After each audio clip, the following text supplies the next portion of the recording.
केंद्रीय मंत्री बीएल वर्मा इस वक्त हमारे साथ बातचीत करने के लिए मौजूद हैं। सर, अखिलेश यादव की तरफ से कहा गया कि राहुल और हमारी जोड़ी मिल करके उत्तर प्रदेश में बीजेपी की खटिया खड़ी कर देगी, इस तरीके का बयान। देखिए, राहुल और अखिलेश जी क्या बोलते हैं, और अखिलेश जी खासतौर से मुझे लगता है कि हरियाणा के चुनाव परिणाम जब से आए हैं तब से ज़्यादा बौखला गए हैं। और मैं याद दिलाऊं 2017 की, तब भी इस तरह के बड़बोलेपन की बातें कर रहे थे और कह रहे थे ये दो लड़कों की जोड़ी कमाल करेगी, और लंबे लंबे होर्डिंग फ्लेक्स लगाए गए थे। लेकिन 2017 का चुनाव हुआ तो पता चला कि लड़कों की जोड़ी फेल हो गई और भाजपा 325 सीटों के साथ सरकार बनाई।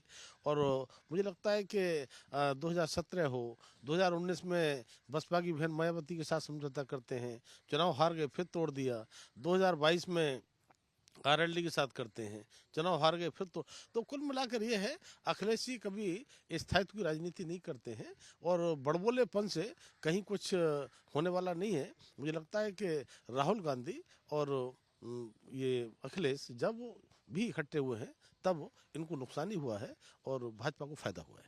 उपचुनाव के दौरान जो बुर्का पहन करके महिलाएं आती हैं, अखिलेश यादव ने चुनाव आयोग को पत्र लिखा और ये कहा कि इन महिलाओं को काफी दिक्कत होती है। आप लोग, बीजेपी क्या सोचती है इस तरीके से? अब इनका मंशा समझ सकते हैं कि पता चला कि तो पहचान पत्र क्यों होते हैं, और फर्जी वोट रोकने के लिए अगर पहचान पत्र का मिलान किया जाता है तो इसलिए किया जाता है फर्जी वोटिंग ना हो।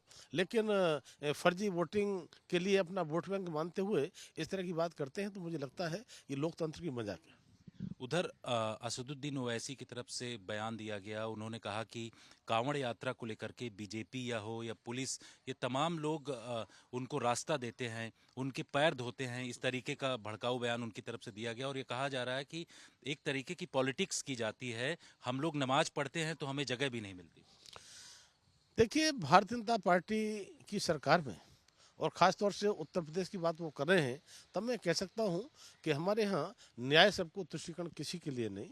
और 2017 से पहले जिस तरह से अखिलेश यादव के शासन में गुंडे और माफियाओं की चलती थी और मुस्लिम तुष्टिकरण का काम होता था, भारतीय जनता पार्टी के शासन में सभी को न्याय संगत तरीके से हम काम होता है। और कावड़ यात्रा की जहाँ तक बात रही, कावड़ यात्रा पर समाजवादी पार्टी के शासन में जिस तरह से प्रतिबंध लगाए जाते थे, डीजे नहीं बजने देंगे, हम यात्रा नहीं निकलने देंगे, तब मैं कहूँगा कि भारतीय जनता पार्टी के शासन में आज शांतिपूर्ण ढंग से कांवड़ यात्रा भी निकलती है, सारे धार्मिक आयोजन होते हैं। और मैं कहूँ कि मुस्लिम हो या कोई भी धर्म हो, सभी धर्मों के प्रति भाजपा समान रूप से व्यवहार करती है। उनके कार्यक्रम, उनके आयोजनों में भी भाजपा शासन का पूरा सहयोग रहता है। इस वक्त पॉलिटिक्स काफ़ी चल रही है, उपचुनाव है। ओवैसी का बयान अलग आ रहा है, अखिलेश यादव अलग बयान दे रहे हैं, राहुल गांधी जाति जनगणना की बात कर रहे हैं। तो इस दौरान आप इसको कैसे देख रहे हो?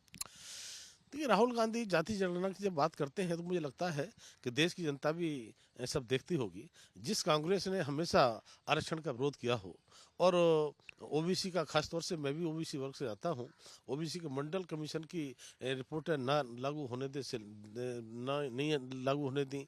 साथ ही साथ मैं कह सकता हूं कि हमेशा इन्होंने विरोध करने का काम किया है। स्वर्गीय जो राजीव गांधी जी इनके पिताश्री हैं, उन्होंने खुलकर के आरक्षण के विरोध में भाषण दिया था लंबा चौड़ा। तब ये जाति जनगणना की बात करते हैं, 60 वर्षों से क्यों नहीं याद आई? तब मैं कहूँगा कि समय आने पर अगर आवश्यकता पड़ेगी तो जाति जनगणना होगी। और मुझे लगता है कि उन्हें प्रधानमंत्री मोदी जी के नेतृत्व में जिस तरह से आरक्षण ओबीसी के लिए केवल जो उनको महत्व नहीं दिया जाता है, पूरी तरह से एससी हो, ओबीसी हो, एसटी हो, सभी के लिए पूरे अवसर दिए जाते हैं। और उसी का एक सीधे सीधे परिणाम है कि देश के सर्वोच्च पद पर आज हमारी राष्ट्रपति मुर्मू जी बैठी हैं। मुझे लगता है कि सभी ऐसे समाजों को सम्मान देने का काम अगर किया है, हमारे प्रधानमंत्री मोदी जी ने किया है। शुक्रिया आज तक से बातचीत करने के लिए। कैमरामैन शगुन के साथ जितेंद्र सिंह, आज तक।